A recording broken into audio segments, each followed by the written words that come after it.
Magmi-meeting nga pala tayo ngayon sa The Orange Kite Group about sa aming ipapagawa na bahay. Of course, nagmuni-muni nga kami ni Mikal kahapon ng to the highest level kung magkano yung kanilang ipipresyo sa amin. After I buy the house, you are a really gold digger. Kung nga ba't anong pinagsasabi nitong ni Mikal Kal, hindi ko naman siya inutusan na magbili agad-agad. Kita naman ako sa pagbablog pero hindi pa naman ako milyonarya na makabili kung anong nire-request niya. Sa mga nire-request niya na ipagawa, of course, yung bahay namin kung saan dito kami magbabakasyon every time na pupunta kami sa Pilipinas. 1,400 square meter nga ito, kaya marami siyang na-request. Nagpagawa siya ng swimming pool, apartment, and of course, hindi mawawala yung kanyang gym kung saan siya doon magtatambay. Ito na nga guys, tapos na yung signing of contracts namin! Guys, hindi ko alam kung paano ko sabihin kina mother. Pa naman siya na start na simulan yung ating bahay na kami yun talaga yung gusto namin na bahay.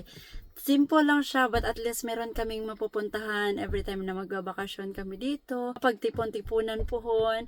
Though, oh my God, hindi pa siya nasimulan, but I'm so happy, guys. Kasi meron na kaming pinirmahan. Thank you so much, Lord. Oh my God. Am I dreaming? Baby, tingnan ko. Am I dreaming?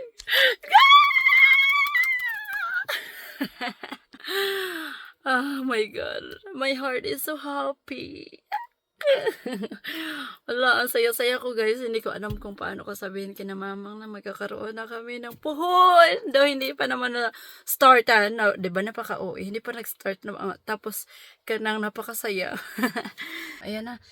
Uli na sa mga estudyante, sa mga trabahante dito sa kanilang group. The Orange Kite Group. Ayan yung, maganda to na company kasi nga, kahit mga matatanda na guys, nagtatrabaho pa rin, diba? Masaya-saya nga namin dahil yung presyo na binigay nila sa amin ay mas mababa kaysa sa aming price limit na napag-ausapan namin kahapon ni Mikal. Of course, sa walang pagduha-duha guys, ay tinanggap namin agad yung kanilang offer. Sa pa guys, good news kasi hindi siya one-time payment. First ay magda-down payment ka lang ng 25% sa presyo na binigay nila sa iyo, and then eto na nga guys ay nakapag-down payment na kami. Nung last April 1 ay sinimula na nilang ginawa yung over the back quad para malayo-layo daw kami sa mga marites. Hindi lang nila alam ay ang may-ari nito ay marites din. Saya ko nga dahil napakabilis nilang nagawa itong wall dahil nga guys napakarami nila dito na trabahante sa The Orange Kite Group. Mas marami kasing trabahante ay mas napapadali yung ating trabaho, and of course naliles din yung mga tambay sa atin. So happy na nagdesisyon si Mikal ngayon na magpapagawa kami dito sa Pilipinas ng bahay. Hindi lang din kami yung masaya kundi yung mga kababayan natin na nabigyan din namin ng opportunity na magtrabaho dito sa aming bahay kubo. Of course kung hindi dahil kay Attorney Jennifer Bindiho ay hindi namin makikilala yung Orange Kite Group. Hindi kami makakapag-desisyon na magpapagawa ng aming dream house. Guys, kung naalala nyo pa yung aming mga last vlog, ay gustong-gusto talaga namin bumili ng house and lot. Yung may bahay na talaga ba at pwede na naming matirhan every time na pupunta kami dito sa Pilipinas. Nagbago ang lahat nung nakilala namin tong The Orange Kite Group, nung pinakita nila sa amin yung the way nila ginawa yung bahay, yung mga disenyo sa loob at sa labas. Napadesisyon na lang kami ni Mikal Kal na magpagawa sa kanila dahil ang kanilang presyo ay abot kaya ng inyong bulsa. First guys, kahit nandito tayo sa Poland, ay updated pa rin tayo sa mga nangyayaring kaganapan doon sa aming bahay kubo na pinagawa namin sa kanila. Nga na pagkasunduan namin na magpapa-update kami every now and then kung ano yung natapos nila everyday. Of course, I know na gusto nyo ring malaman ang ending ng bahay kubo na ito. I'm so excited din guys, gaya sa inyo. And thankful dahil lagi namin kayong kasama every journey namin. 2.9